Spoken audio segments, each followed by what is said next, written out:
good morning or good early afternoon, depending upon where you are in the US. I'm excited to be talking with you today about a couple of topics. One of them is how we can all become better remote workers, and then also talking with you from a manager perspective on how to better manage individuals.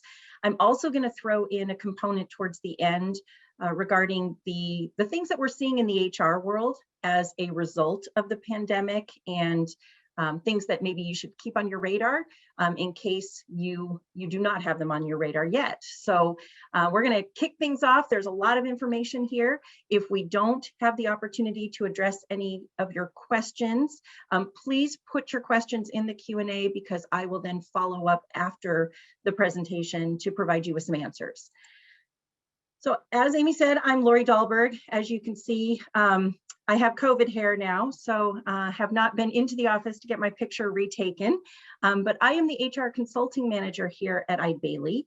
And what I do is I provide HR consulting services to our clients. So whether that's helping them with an employee handbook, doing a compensation study, assisting to develop different compensation ranges for positions, or just answering general questions that come up that might be outside of someone's area of expertise, that's what I'm here to do.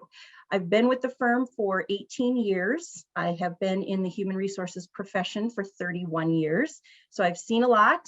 COVID certainly added something on that I never thought I would see. And so I am excited to talk with you today about ways that we are dealing with that. So before we get started, I want to give you a few remote work statistics. Prior to COVID-19, there were 4.7 million employees who worked remotely. Once COVID hit, 88% of organizations worldwide made it mandatory or encouraged employees to work remotely once it was declared a pandemic. And what we're seeing is that in the United States, remote work has actually risen by 173% between 2005 and 2018. They have not yet released the numbers for 2020, but of course it's going to be well above what we were seeing back in 2018. And recent polls are actually showing that 54% of the individuals who are currently working remotely are going to request to continue working remotely even when the pandemic is over. We've certainly learned a lot during this pandemic. We've learned that jobs that we never thought could be done remotely are able to be done remotely, and it's kind of changed the game plan with regards to how businesses are approaching things. So what we're going to talk about today is establishing best practices for being part of and managing a remote workforce, because that is key. And some of the things we're going to discuss are being successful working remotely, so tips for yourself on how to be successful. We're going to talk about conducting effective meetings remotely. There's a little bit of a difference between doing a meeting remotely versus being in person.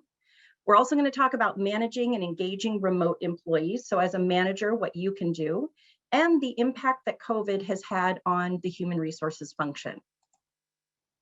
Before we get started, though, I want to open with a polling question just to find out kind of where our audience is coming from. So when you are looking at your current workforce, what percentage of your workforce is working remotely right now? All right, so it does look like everyone actually has someone who is working remotely, which is more than I actually anticipated. I see that there are quite a few of you who have 100% of your workforce working remotely. So I'm glad that you're participating in this particular webinar, because hopefully you'll learn a couple of tips and tricks that will help make managing that workforce a little bit easier. My second polling question has to do with the reason why your employees are working remotely. Is it because you are telling them that they should work remotely? Is it because the employee is asking to work remotely? Or is it strictly a COVID thing, that you are having them work remotely because of COVID?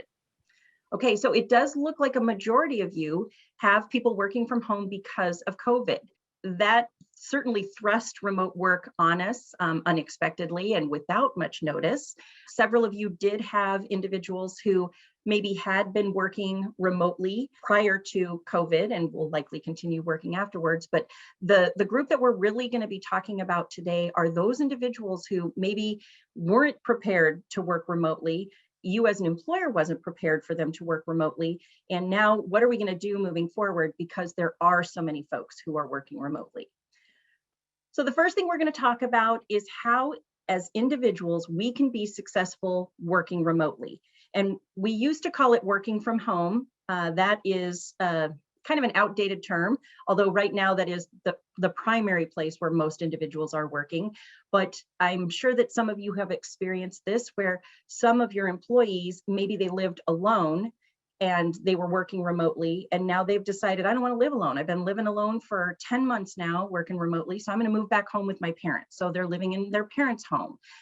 Other individuals, maybe when they work remotely, they go to a coffee shop or a restaurant or some place that might be open for them to actually access internet, and they can work remotely. So we call it working remotely as opposed to working from home, because a lot of individuals, when they are working remotely, aren't actually working from their specific home. So what we're going to talk about with regards to being successful is, first of all, to make sure that as individual employees, we understand what our employers' expectations are of us when we're working remotely. We're also going to talk about establishing a workspace, getting up each day and getting ready for work, keeping regular work hours, separating work and personal time, planning workflow, breaking up the day, having the right resources, having backup plans, making sure that we're communicating, encouraging face-to-face interactions, and tuning into inspiration. So we'll go into detail about all of these tips.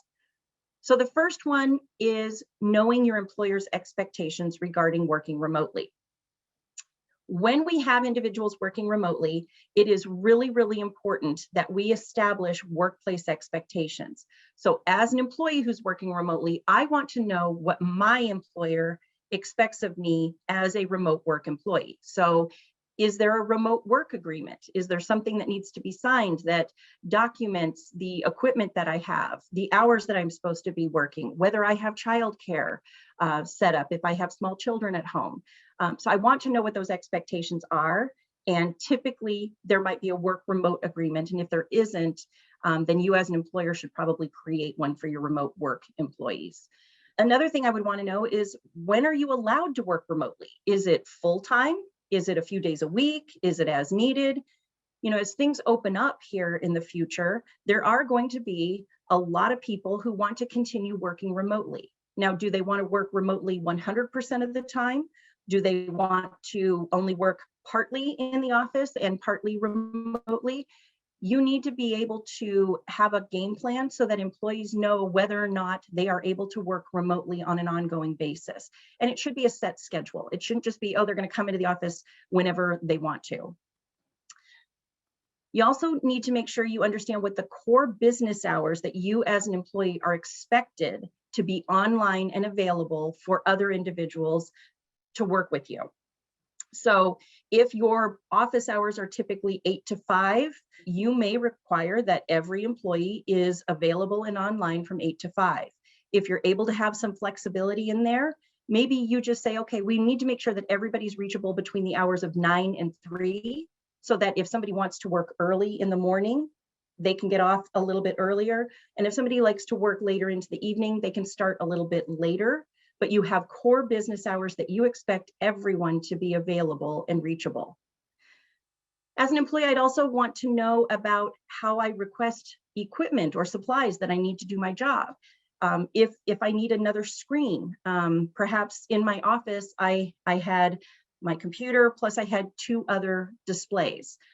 Well, at my home office, I can't fit 3 displays, right? So I only want 1 display, but how do I get that display? Am I able to take the one from my office? Do I need to request one through my IT department? If I need additional supplies while I'm working from home, if I need paper or those kinds of things, how do I request those supplies?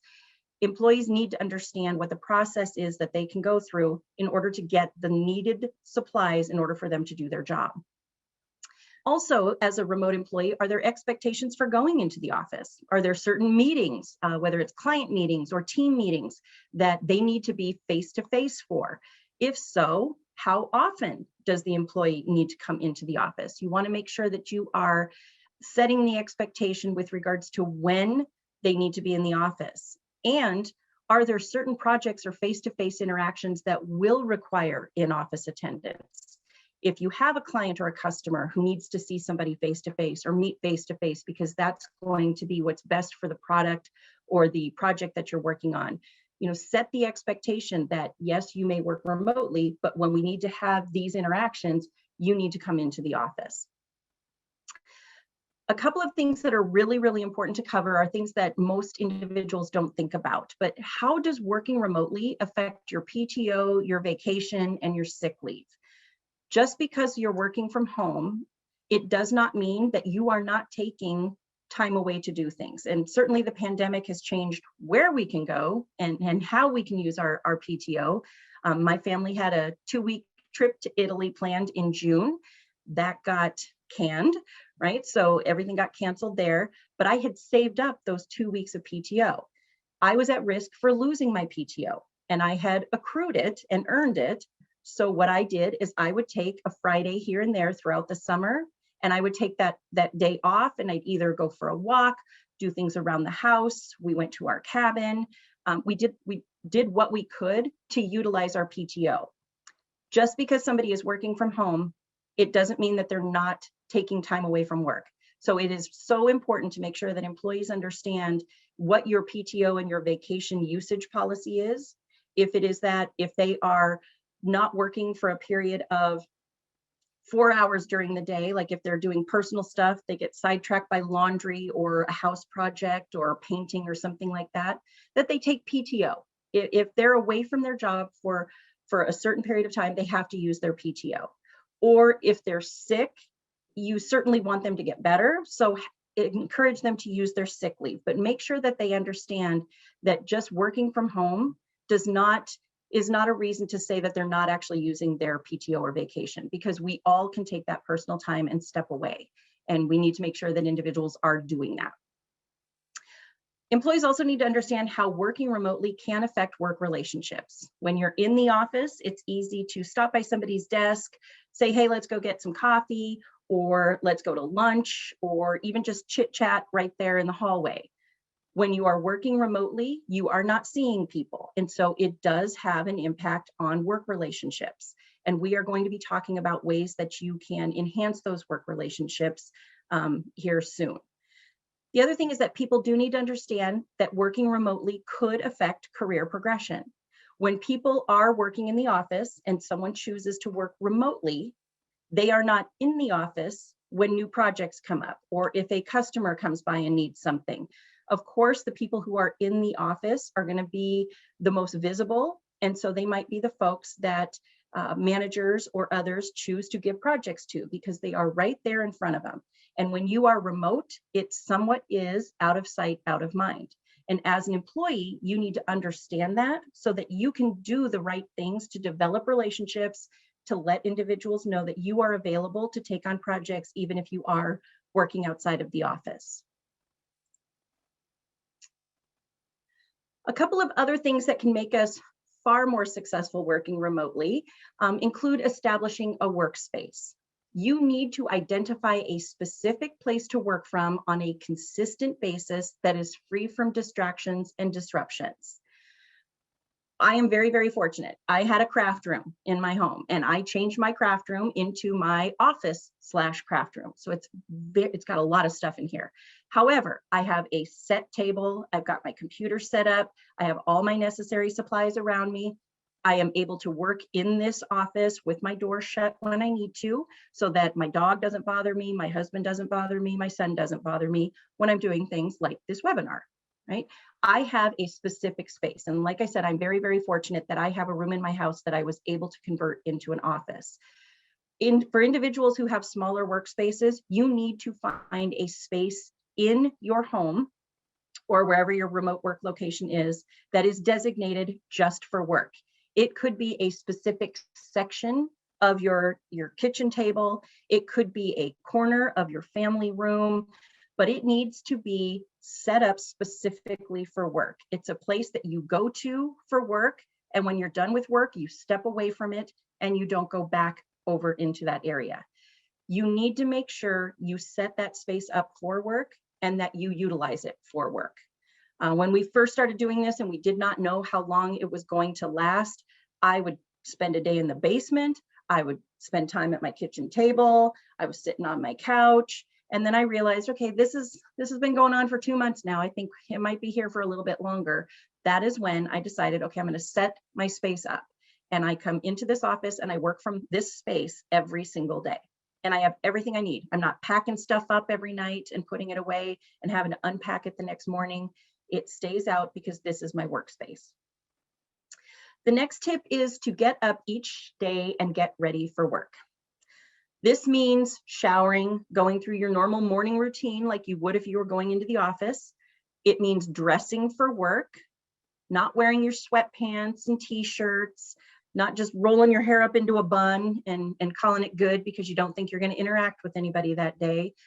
You need to dress for work because it puts your mind in work mode. And it is a separation between work and home, or professional and personal. You don't have to dress up in a suit, right? You can, like I have jeans on with a nicer top, okay? And I do that every day. Every day I get up and I get dressed and I look like I'm going to work. I just don't have dress pants on or a skirt on. Like I said, dressing for work tells your brain that it's work time, not relaxation time. And it truly does make a difference, because there were times in the beginning where I would just roll out of bed and go, sweet, I don't have any meetings today. I'm just going to stay in my jammies all day and I'm going to get work done. And I felt sluggish the entire day. I didn't get nearly as much done. It truly makes a difference if you get up each day and get ready for work. The other thing is to make sure that you keep regular work hours. So based on what your manager or your organization sets as the standard work hours, you make sure that you're available during those times, right? But make sure that you set a consistent start time and end time for your day and focus on working during those hours. When you are working remotely, it is so easy to just continue working all through the day and well into the night, and to not give yourself any personal time away. Super easy to do that. I have to pick up my son from his weightlifting at the high school at 8 a.m. every morning. So my work day, I start at 9 a.m. Now, there are times when I get up super early in the morning and I work a little bit before I go get him. And then there are other times when I start at 9 and I work a little bit later. I'm working on a new presentation. Last night, I stayed up until really late putting that together because that was a specific project. But for the most part, I work from 9 a.m. until 5:30 p.m. every single day. All right. And it allows me to keep work in work and allow me to do the other stuff when I'm outside of my work hours. It is also really, really important to separate work and personal time. So if you're keeping your workspace separate from areas where you relax, it is far easier for you to relax when you're in those places. As I mentioned earlier, I was working from the basement or the kitchen or my family room. And when I would go into those rooms to maybe watch television, if my computer was sitting there, I'd pick it up and I'd start working. That wasn't the intent. I wanted to sit there and I wanted to watch my TV shows or my movies or my Netflix, whatever I was binge watching at the time, right? So I now keep my work computer in this space so that I know when I'm sitting down on my couch downstairs, I'm not working. That's my personal time. You also need to make sure that you are scheduling time for yourself, whether you go for a walk every day at a certain time, you have lunch, stick to your personal schedule and make sure that you make time for yourself in a personal manner, because when you are working from home, work is invading your personal space. And so you want to make sure that you are still forcing your personal stuff in your own space. Other things you can do to be successful working remotely is plan your workflow, all right? I am far better working in the morning than I am at night. Far better. I have more attention to detail in the morning. I can crank work out in the morning. I used to be a go into the office at 6:30 a.m. kind of a girl and get a ton of work done in that first hour and a half before everybody started showing up in the office. So I know that if I'm working on a big project, getting up early and taking care of it is the best plan, because then I don't lose control of my day and miss deadlines. You need to make sure that you're looking at what your priorities are, figuring out the things that you can get accomplished in that day, and making sure that you're working on the things that are the highest priority and have deadlines. And do the hardest work when you have the most energy.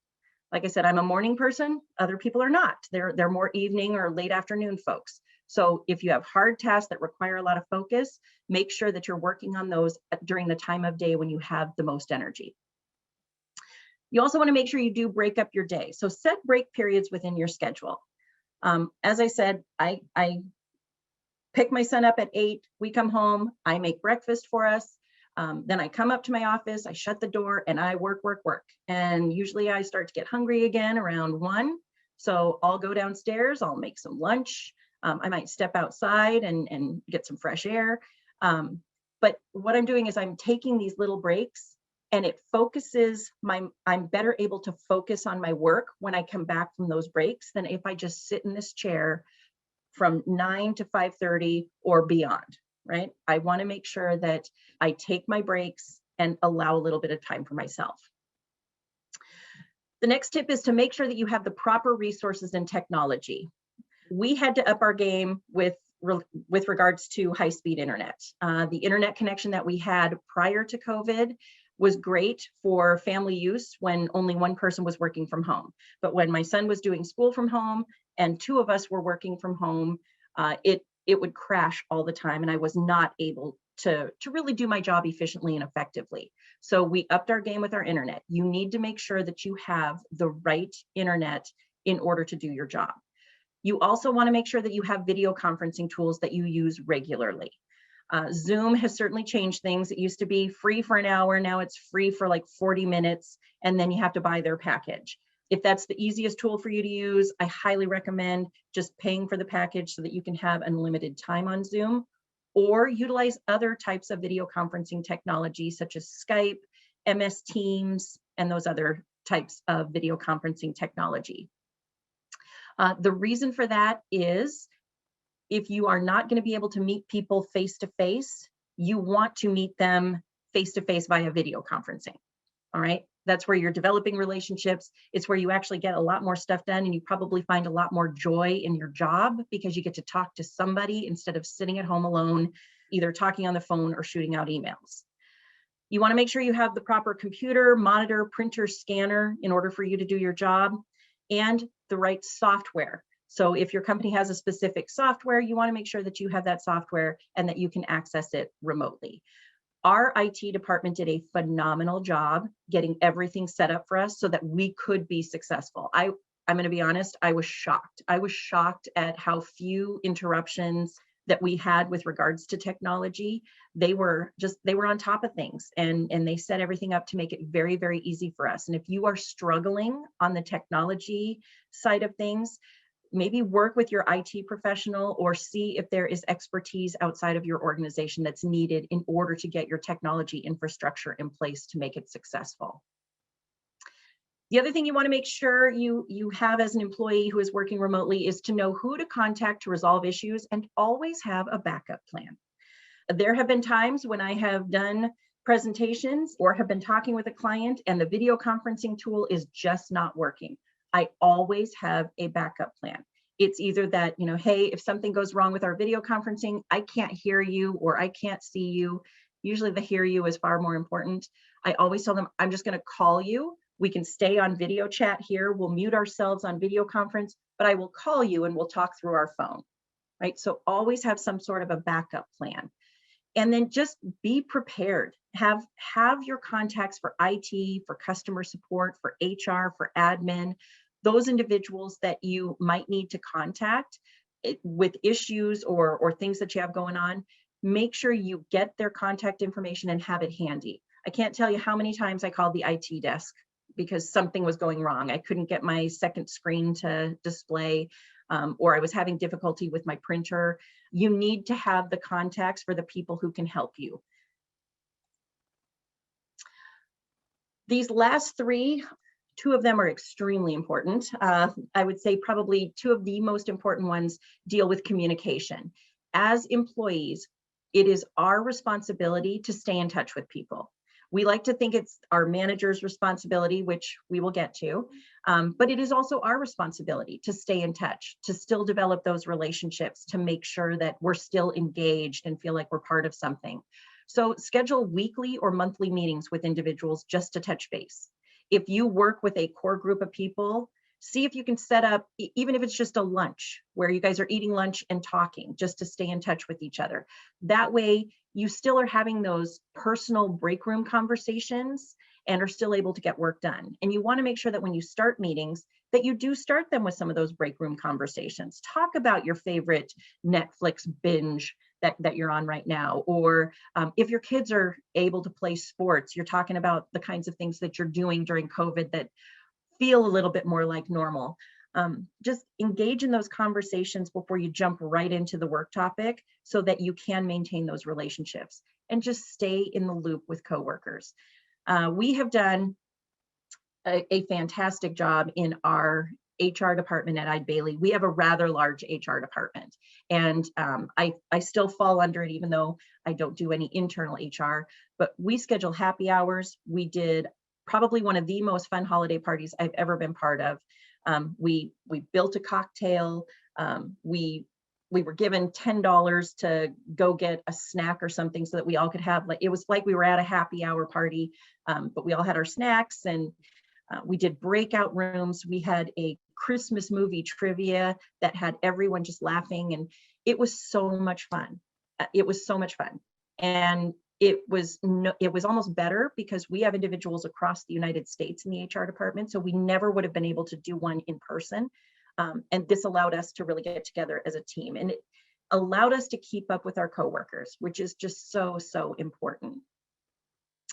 You also want to encourage face-to-face interactions. It is so easy, especially when we're just rolling out of bed, staying in our PJs. It is so easy to just email or call people, or when we're video conferencing, to not utilize the actual video feature. That is not a way to stay happy in your job. You need to, when possible, utilize video conferencing to interact face-to-face with people.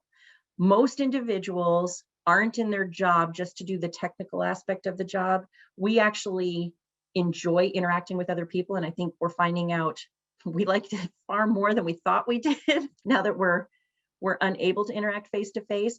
I always turn on my video when I am either calling someone through our MS Teams. I always call with video, and if they choose not to accept video, that's fine. We're just talking over the phone. But whenever possible, I try to utilize the video conferencing, and it makes it feel normal. It makes work feel more like it should, as opposed to just talking with people on the phone or through email every day. And like I said, set up those social gatherings with employees. If you have a smaller group of people, set up a monthly happy hour, and it could be like at 4:30 on Fridays. It's a BYOB, or bring your own beverage. You could have a theme, you could not have a theme. It really doesn't matter. Just set up a time for individuals to get together. There are so many cool things that have been developed to really encourage teamwork and bonding through this remote capability. There are murder mysteries that you can do online. There's all kinds of trivia that you can do online.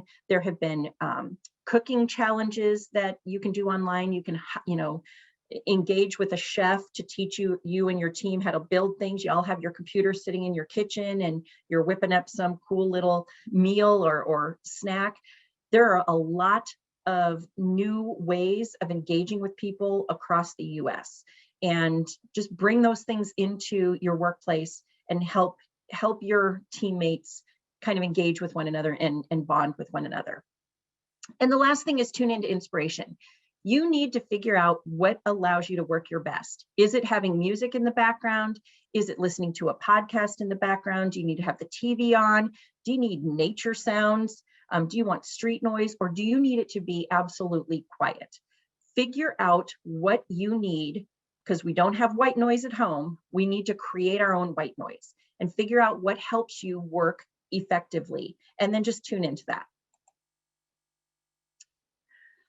So part of working remotely includes having meetings remotely. Our need for death by meeting has not gone away, especially with remote. It's almost like because we don't see each other in the hallways or in the break room anymore, we may have more scheduled meetings. But those meetings are certainly very, very different. And while the standard rules apply with regards to just general meetings, it's almost like they're enhanced when it comes to remote meetings. So we're going to talk through several tips to ensure that you are conducting effective meetings remotely. Before we do, though, I want to know what kind of technology that you are utilizing for your remote meetings right now. Is it Zoom, Skype, MS Teams, some of these others, or are you just using the telephone?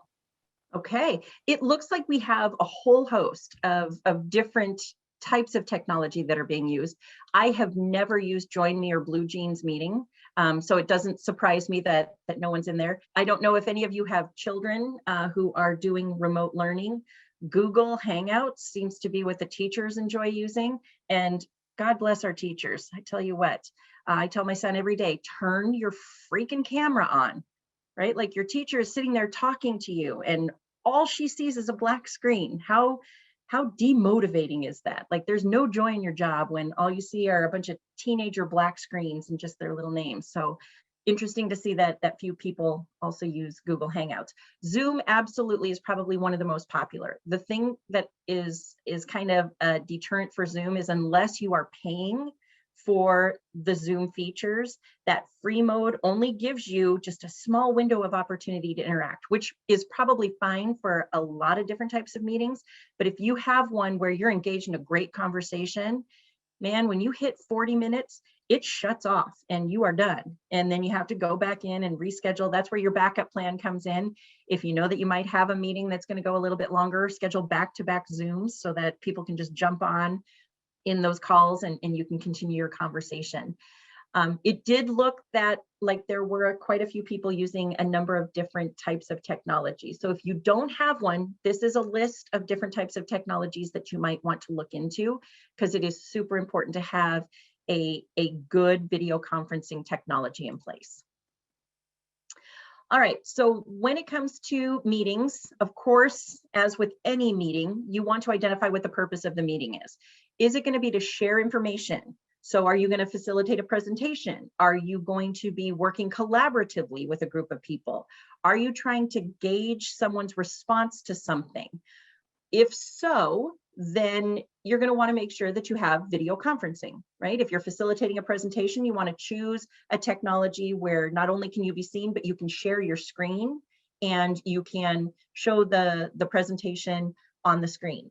If you're working collaboratively, you want to make sure that you can see everybody's face. So make sure that you're choosing a technology that allows you to have the right number of people. There are some technologies where once you hit like 10 people, then everybody else just has a name that shows up on the side. So you're only seeing the first 10 people who log in, or you're only seeing the people who are talking. Well, that's not very collaborative. You want to make sure you're choosing a technology that suits your needs. And if you're wanting to gauge participant response, you need to make it mandatory that people have their video turned on so that you can actually see what their response is to the things that you're saying. Is the purpose of the meeting just to interact face-to-face via technology? If so, then you want to make sure that you're establishing a relationship, that you're building camaraderie. That's where having some of those icebreaker activities or even just general break room conversations will come into play. You then will want to make sure that you select the proper technology. So as I was saying, if screen sharing is required, then choose the right technology for that. MS Teams makes it so easy to share screen. Zoom is also a good one for that. But there are some technologies where it's a little more difficult to share your screen or to turn over power to someone else who may not have scheduled the meeting. Is a meeting listen only, where you don't want anybody to be talking during the meeting. So you need to make sure you choose a technology where you can mute other people. That also helps when there's a lot of background noise going on. And it doesn't matter how many times you say, all right, we seem to be getting some background noise. Could everyone please mute their microphones?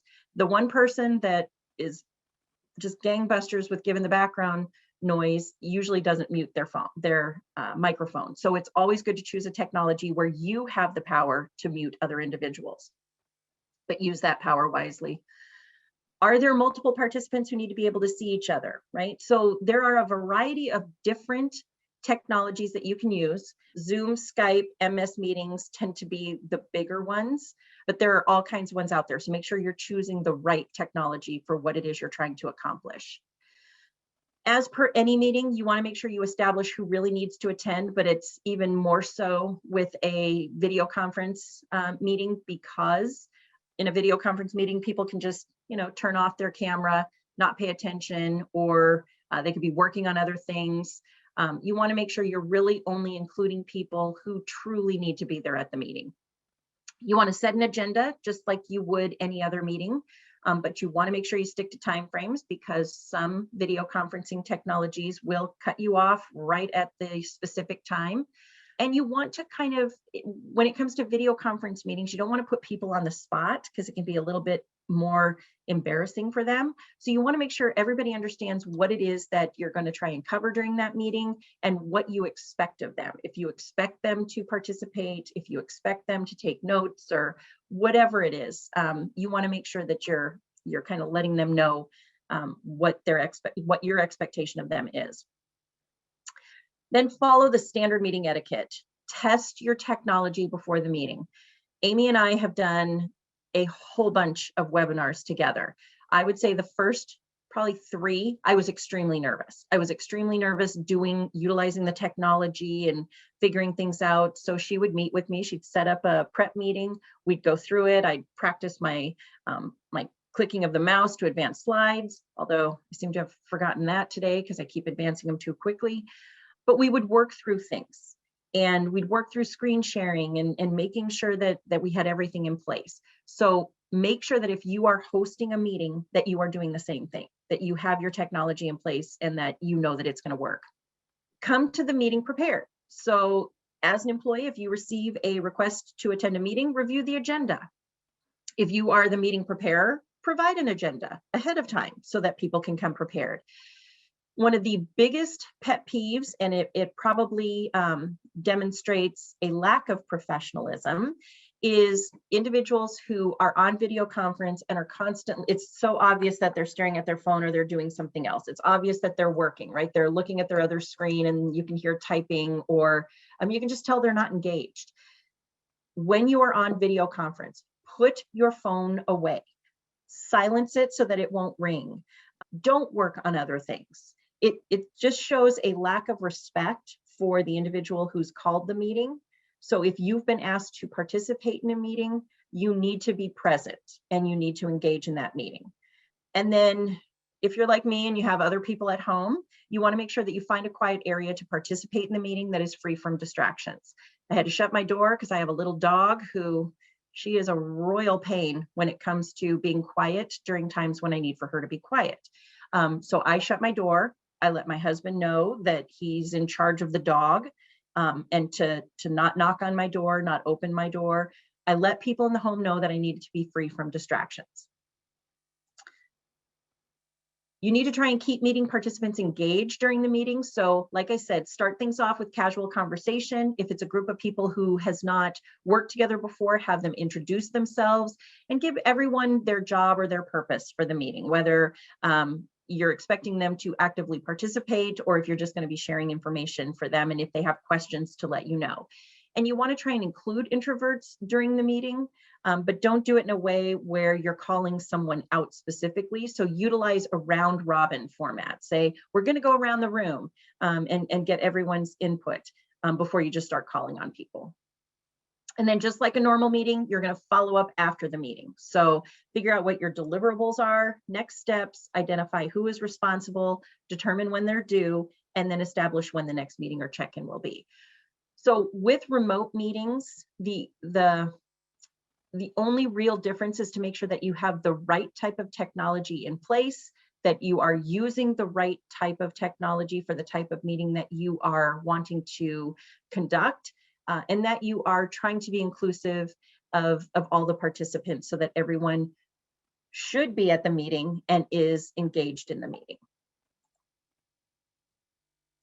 All right, now we're going to talk about managing these remote individuals and engaging them and making sure that they're staying engaged. And a lot of the things that we are going to talk about are more of the soft skills, which some managers are fantastic at and other managers need to work at. And so my hope is that by sharing this information, you at least will know some things that you can do to bring back so that you can help out those employees who are working remotely. So the first thing as a manager that you should be doing with your remote employees is communicating, communicating, communicating.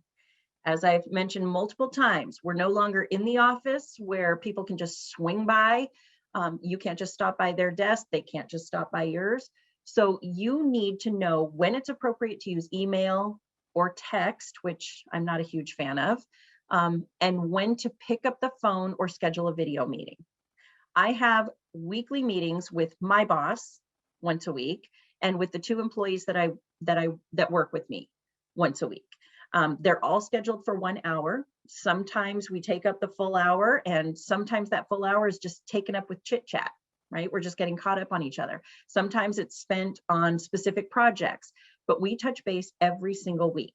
And I will say that as the only HR consulting manager for our company, I have never felt more connected to my HR department than I have during COVID because of the time that we take to get together with one another. We have regular meetings, regular check-ins. We all feel like we're in the loop and we're checking up on each other. So communicate, communicate, communicate. Make sure you are staying in touch with your remote workers. Touch base with them at least once a week. Even if you don't schedule a specific meeting once a week, make sure that you are reaching out to them once a week. You also want to make sure that you are demonstrating empathy, care, and concern. There are a lot of people who are not doing well working from home. I especially feel bad. I reside in Minneapolis, and we have a lot of folks in our Minneapolis office who are single. They live downtown in an apartment.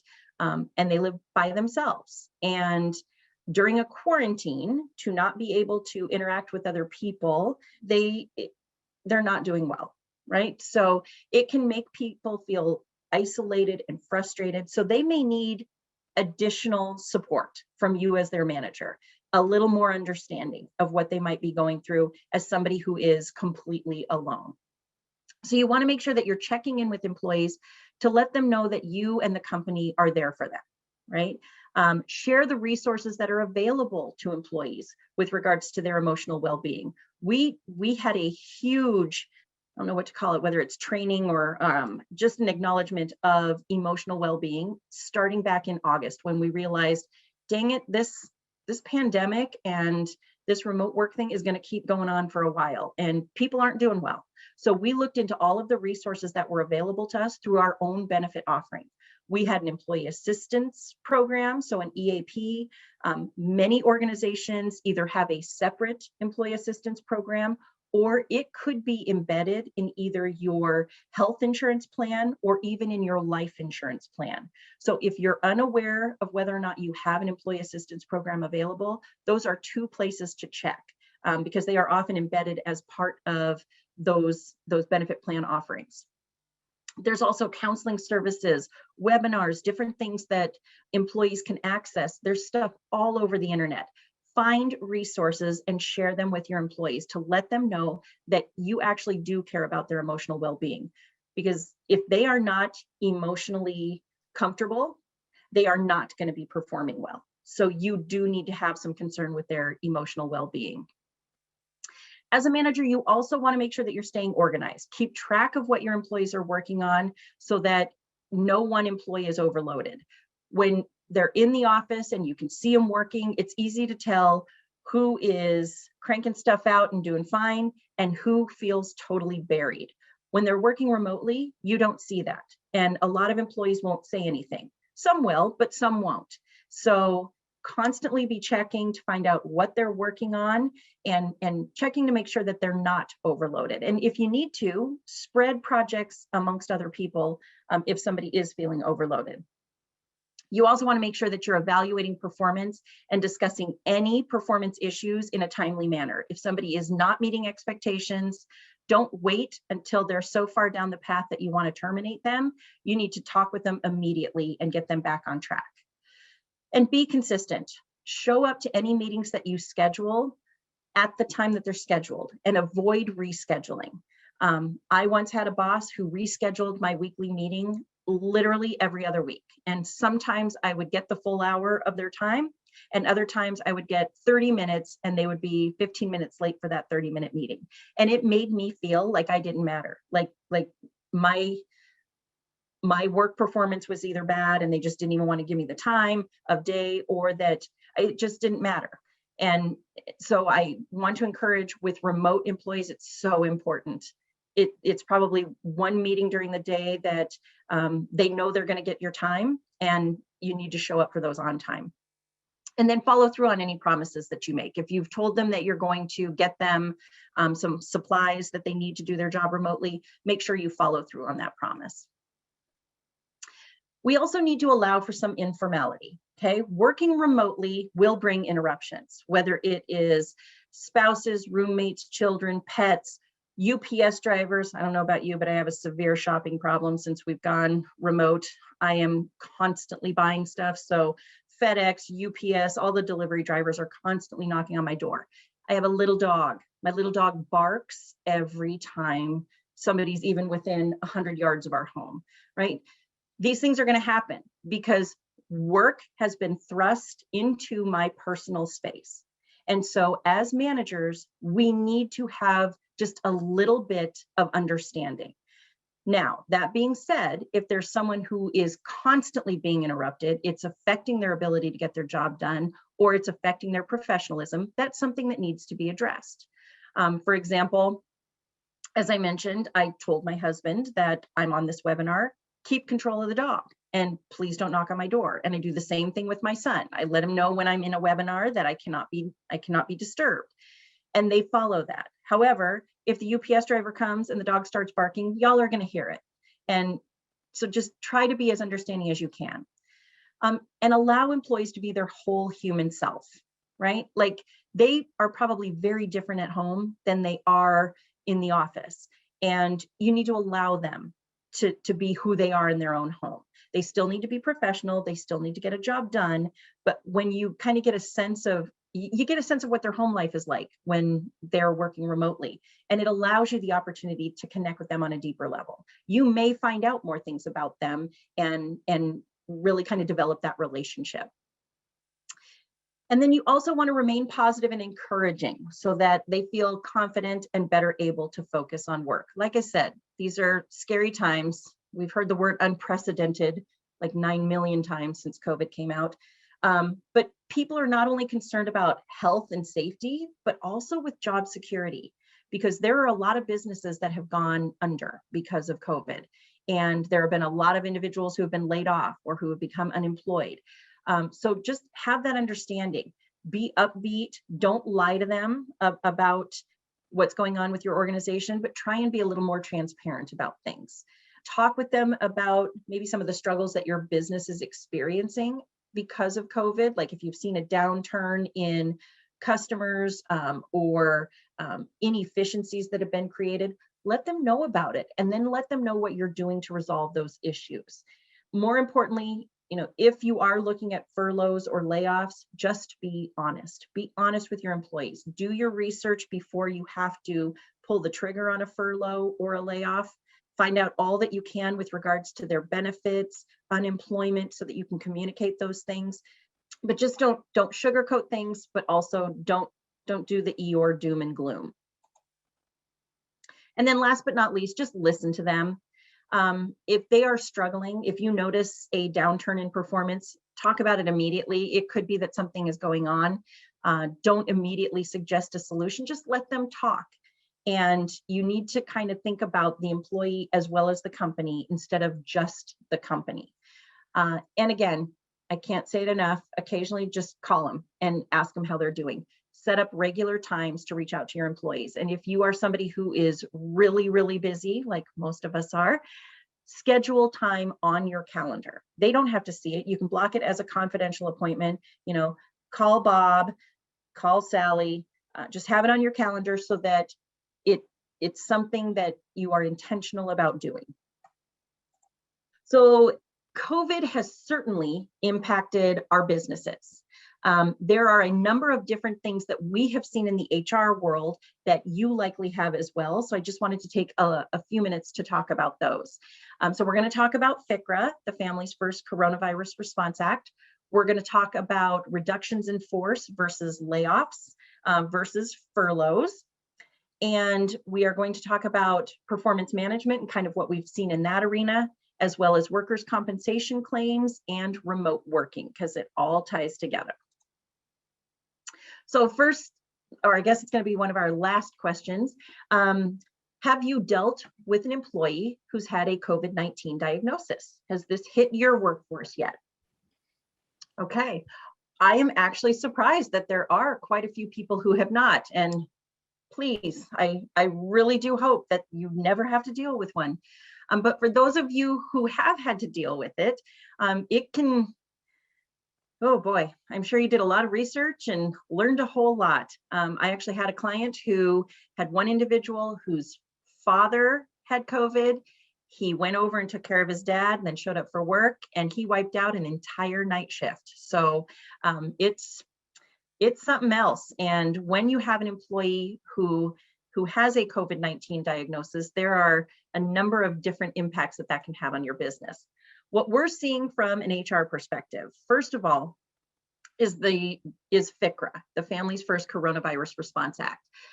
That was the mandate for employees or employers who have less than 500 employees in the workforce to provide paid leave for individuals who are experiencing something related to COVID. Now that was all the way from April 1st through December 31st. It is no longer required. However, employers can still utilize FCRA as an option if they want to.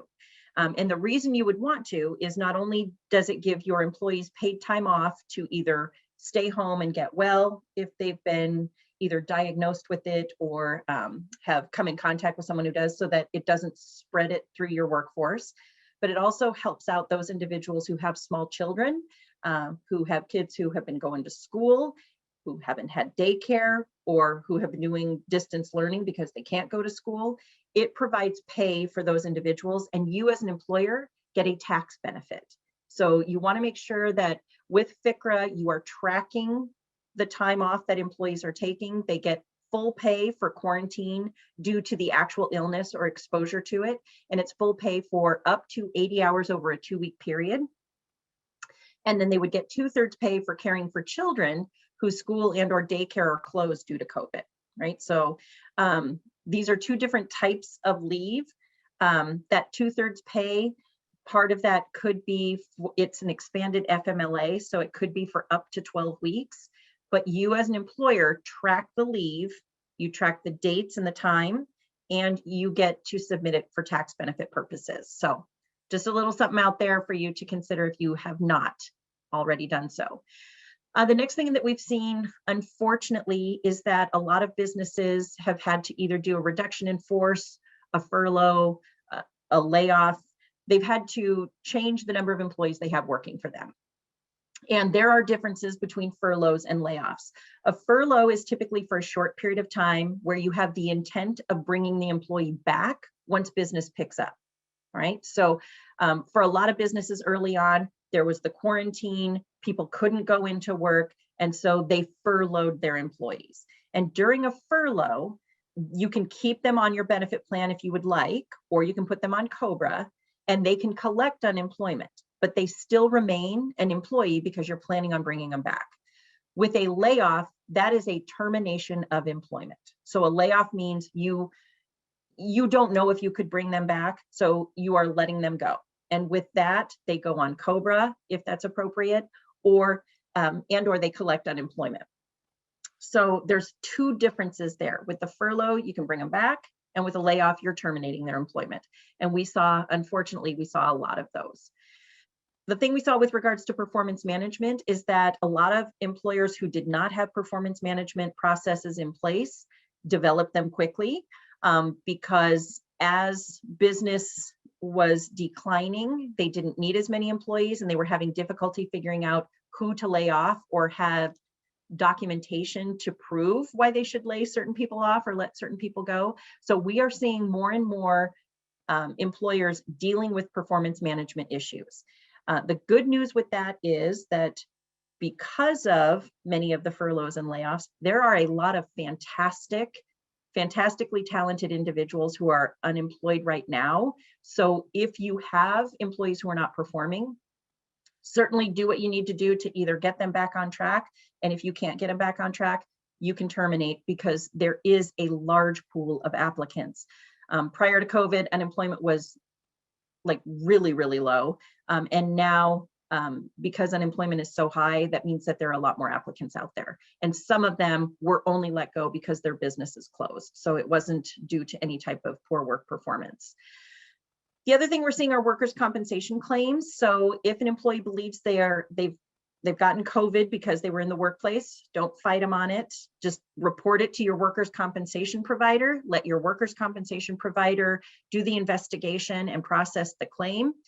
The reason you want to just do that instead of fight it is you've been paying money into workers' comp. Let them do their job and figure it out. And if you have the safety protocols in place to prevent the spread of COVID, that's going to come out as part of their investigation. So let the workers' comp folks figure that out. And last but not least, the impact that we've seen as we've been talking this morning is that we have a lot more employees who are working remotely. And so your primary responsibility is to provide a safe work environment for your employees, your customers, and other business associates. COVID certainly affected that. And there are a lot of employees who do fear for their health or the health of the people that they care for. So that's one reason why a lot of folks do want to continue working remotely. So a best practice is to just allow people to work remotely. If they can do their job remotely, allow them to continue doing so. If an employee cannot complete their job responsibilities by working remotely, you have to put safety practices in place. You have to protect them while they're at work. So you need to require employees to wear masks, especially if that's your state mandate or even your local city or your building mandate. You need to make sure you're providing cleaning products to wipe down commonly used areas. You have to make sure you have those janitorial services coming in a little more regularly and doing a little bit more diligent cleaning. You want to make sure that you have questionnaires for employees to complete before they enter your workplace. So have they had a fever? Have they been traveling? Have they been in contact with anyone? Have they been feeling ill? You want to track people who are entering your workplace for contact tracing purposes. And if somebody pops up as testing positive for COVID, you need to notify the individuals who may have been in the office at the same time around them. And you just want to make sure you work with your state health department if someone has been tested positive for COVID or been around someone, so that you can do those proper notifications. You also want to make sure you require employees to quarantine. So if they say that they have it, you quarantine them. If they say they've been in close contact with someone who's had it, you quarantine them. Don't question it. Certainly, if you have somebody who continues to abuse that because they want to get out of working, you can deal with that as a performance issue. You can just say, look, it seems like you get it every other month, which is not a possibility, but so we're sorry, but we need to let you go, right? Like, it's an attendance issue. It's not a COVID issue. Or you can require them to bring in some sort of medical certification indicating that they do need to quarantine. You will have some employees who don't want to work remotely, even when your local government or your state government or the federal government strongly encourage it. We're still kind of in that mode right now where we're still a little bit more on lockdown.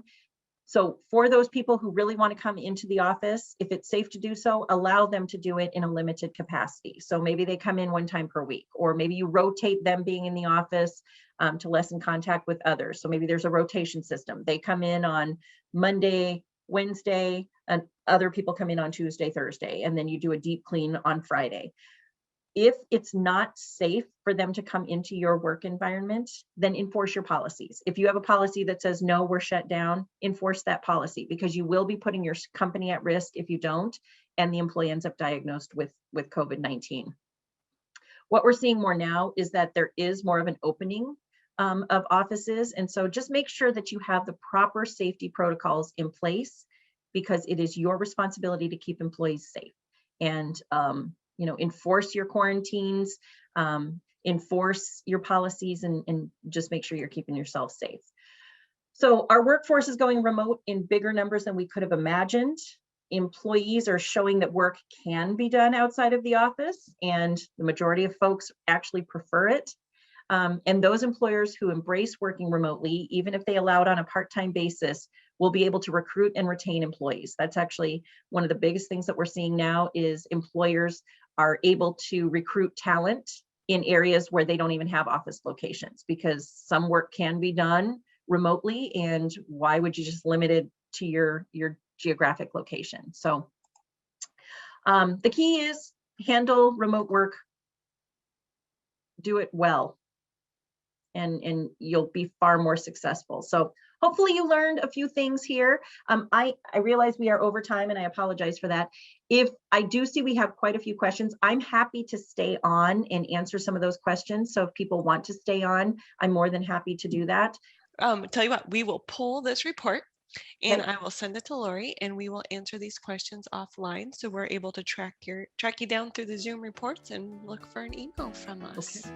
Well, thank you so much for your time today, everyone. Stay safe out there.